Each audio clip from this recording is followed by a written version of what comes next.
The story of the Tata Nexon has taken an arc that's pretty much the exact opposite of what happens to a car over its life cycle. It's been around a while, but instead of sales fading away, the Nexon is now one of the best sellers in the cutthroat compact SUV segment. Tata Motors has managed to do this by making incremental changes to the Nexon and widening the range enough to offer something for everyone. Now this may be the most striking update to the Nexon yet, but does it follow in the same footsteps? With this facelift, the Nexon takes quite a bit of inspiration from the curve concept in its styling. To this end, there are a few more changes than you would otherwise see on a mid-cycle update. The bonnet and front fenders have been reworked to go with the new front. The split headlamp look is now increasingly common, but the Tata Motors interpretation is one of the better executed ones, with the gloss black top accent, the DRLs incorporated into this discreetly. The detailing around the large low grille is thoughtful and helps reduce its mass. The full LED lighting, again in a deep vertical indent, is a good complement to the face. It's discreet when not in use, although unlike competitors, Tata Motors continues to offer fog lamps. It's a clever design that's not too fussy or loud, but still draws attention with its clean execution. Expectedly, the changes to the Nexon aren't as extensive in profile. The distinct contrasting window line accent has been done away with. It goes with the more mature theme of the design, also seen with the crisper treatment to the C-pillar that brings the roofline in line with the new look. The most noticeable addition here though is the aero-focused alloy wheels. Wheel sizes haven't changed, but these go with the linear theme of the lighting and draw attention. At the rear, the lighting is the biggest draw, with the full width signature looking especially premium, a fact amplified by the welcome swipe it does, right up there with some luxury brands. The wiper has now been hidden in the spoiler, much like a Land Rover, and a more prominent boot lid brings this in line with the front. Boot space hasn't changed, so it's not the most spacious but easily accessed by a low loading lid. The addition of a 60-40 split should make the space more manageable though. Now that very striking contemporary theme from the outside carries over on the inside of the new Nexon as well, and just like the outside, it merges with what was already an offer with the Nexon pretty well. So for example, this top panel hasn't changed all that much of the dashboard. It's still got a nice texture to it, but this middle section is where really a lot of work has gone in, and it's become so much more contemporary, as you can see, with these horizontal themes. Now there's great texture here. This was a theme in the old Nexon and that's carried over here too. You notice this sort of faux carbon fiber-ish texture here, which feels quite nice to touch. The air vents, for example, they've become slimmer, but they also function with a bit more heft. They feel of a higher quality. And this panel, which is contrasting purple in this particular car, you can have it in an all black shade. This too really, at least visually, makes a big impact. It seems to enhance the feeling of plushness in the cabin, makes it feel more premium. But to be honest, we would have liked for it to have been softer. It is soft, but not overtly so. You still think that there is a plasticky sense to it. But really, one of the most impressive additions is the new infotainment package in the Nexon, and you start with this 10.25-inch screen, which immediately takes the Nexon from having one of the weakest touchscreens in the segment to pretty much right at the top. There were some glitches in the time we spent with the Nexon, which we were told would be fixed, but as it stands, both the new 10.25-inch screens are vibrant and intuitive to use. Touch responses are crisp, and phone pairing is seamless too with the wireless Android Auto and Apple CarPlay. The widget-based navigation makes most functions within easy reach, almost enough for you to not miss physical controls except for the ones for the audio. The smartphone-like sub-menus are similarly thoughtful and come with a host of kit like Alexa voice assistants and sound modes for the new 9-speaker JBL sound system.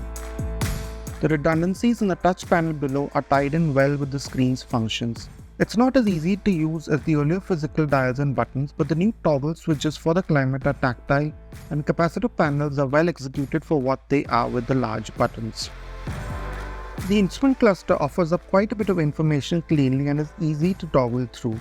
The various views are well thought out too and offer a range of customization options. Especially useful is the Google Maps feed in this screen that makes navigating much simpler. If anything, we would have liked slightly larger fonts. But at this point, you also realize that the Nexon has been around a while, and that shows in the kind of practicality that you get. As you can see, again, there are no cup holders in this version again as well. which is a bit of a worry. You can use the cup holders that are inside here, but of course they aren't all that great to use in, say, when you're moving or so on and so forth. And you have more charging sockets this time around. You have a Type A and a Type C port, but they are a bit difficult to reach, especially when you want to plug in a wire or some sort of that. The door cards haven't changed all that much. They have been sort of upholstered, if you will, but with different materials, but the design itself has remained exactly the same, which means that the door cards, you have space to put a bottle inside here, but really they could have been wider. And again, you have this small center console here, which is useful but not overtly so. A greater sense of quality comes from the dark capacitive panels for the center console and the glow-up Tata logo in the new steering wheel. There has been a consistent improvement in fit and finish levels with every new Tata offering, and that continues here too, although the Koreans still have a clear edge. That said, the new shifter for the automatic variant feels especially premium. It too seems inspired by Land Rover's latest with a crisp toggle action and good finish. Now, things haven't changed all that much in the back, to be honest. You do have new seats, which is one of the more important changes, and to be honest, they work as how you would expect a Tata seat to feel. I mean, you have quite a bit of under-thigh support. In fact, you are sort of lifted up considering this big bulge over here. Although the shape itself has been sort of shortened, I feel, a little bit from what I remember of the Nexon. So maybe that was also done to free up a bit more space. The cushioning itself has changed. Even the backrest has become a touch more rounded off. There's a bit more contouring to it, which some of you might like, some of you may not. It's again that typically Tata's slightly firm cushioning, so over long distances you should be quite comfortable. Another change that you notice over here is this new headlining. It's really feels quite premium and soft. It's black, so with this purple interior, it does work. It's quite different from what you would otherwise imagine, in a small compact SUV. Now, other new additions, finally you have these Type A and Type C charge ports. These were a big miss in the earlier Nexon, and finally they've been corrected. You also have a nicely upholstered central armrest, which is quite nice to use. Now, in terms of knee room, for my size, there's a decent amount of space. You can see this is how much legroom I have, and I have enough space to put my feet underneath the front seats, so I'm comfortable. It's still a bit cramped. There are more spacious competitors to the Nexon, and again with this bulge in the center, third passenger will have it a bit difficult, placing their feet, and especially with this protruding design of this third spot may not be all that great, although you do get 3-point belt. Now, in terms of headroom, you do notice that this scooped out roof does help, although again, if you are anywhere close to 6 feet tall, this is going to be a cramped space for you. Considering I'm not anywhere close to 6 feet and there's still not much headroom for me, that will be a concern. A vast list of features is tied in with this. You get ventilated seats, connected tech with remote engine start-stop, a PM 2.5 air purifier, height adjustment for both front passengers, auto headlamps and wipers, and a single pane sunroof being the highlights. This Nexon hasn't been tested to the newest crash regulations yet. You get an especially handy 360-degree camera setup with blind view cameras and the 3D view. The high-quality screens and cameras in many angles make navigating tight situations simple, especially with the blind spot cameras. Aside from this, there are 6 airbags, an auto-dimming inner mirror and TPMS.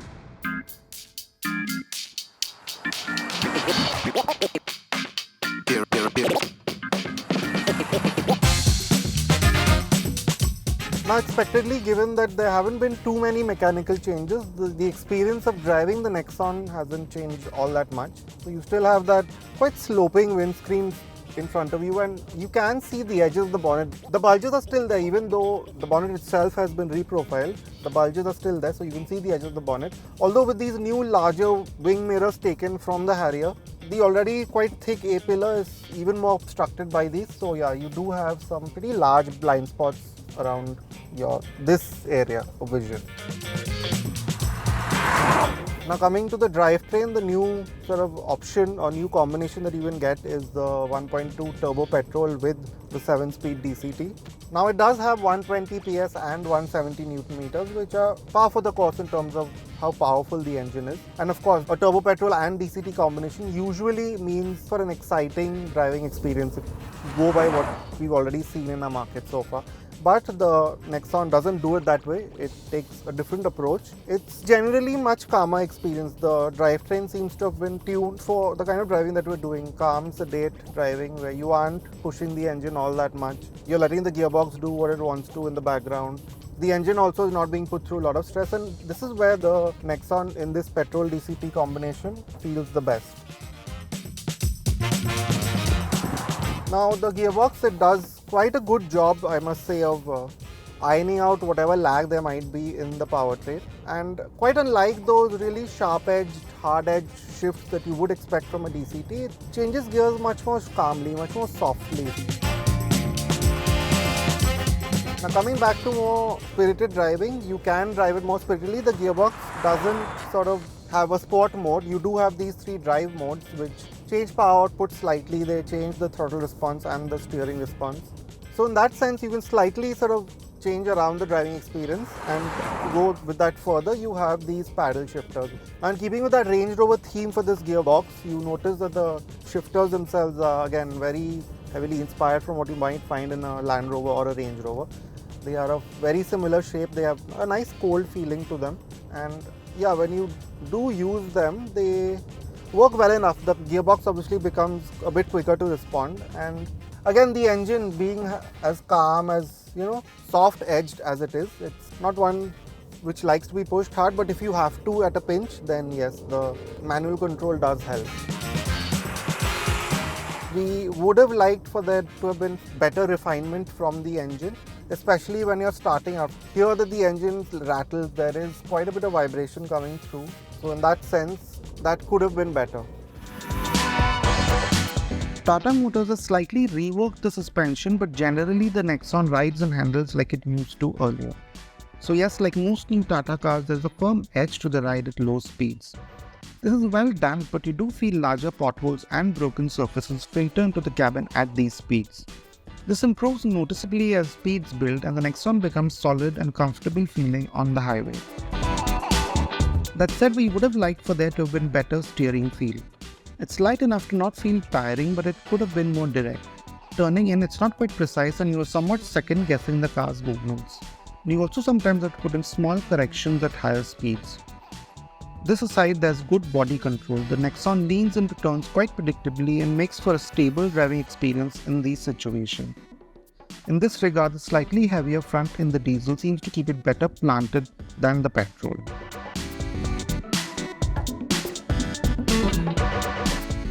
Now the Nexon can also be had with a diesel engine. Now this motor is again carried over from the earlier Nexon and pairs with a 6-speed manual. Now it makes 110 PS but 260 Newton meter. So immediately you notice that we're driving this one on the highway, which will probably be where it's at its best. Now the turbo petrol I already mentioned was a good, mile munching machine in that sense, and this one of course takes that up a few notches. Now this 6-speed, it's useful. I mean, the clutch is light, which helps, so you want, and the placement of the clutch too isn't all that bad. You don't get a dead pedal considering the footwell is slightly cramped, but the clutch is light enough, so you can find the bite point easily. And changing gears, now the gear box itself, it's not very crisp in that sense, but it's precise enough, so you can slot it into gear easily enough. Doesn't take a whole lot of effort. Although the shift to second gear sometimes lags for some reason, right?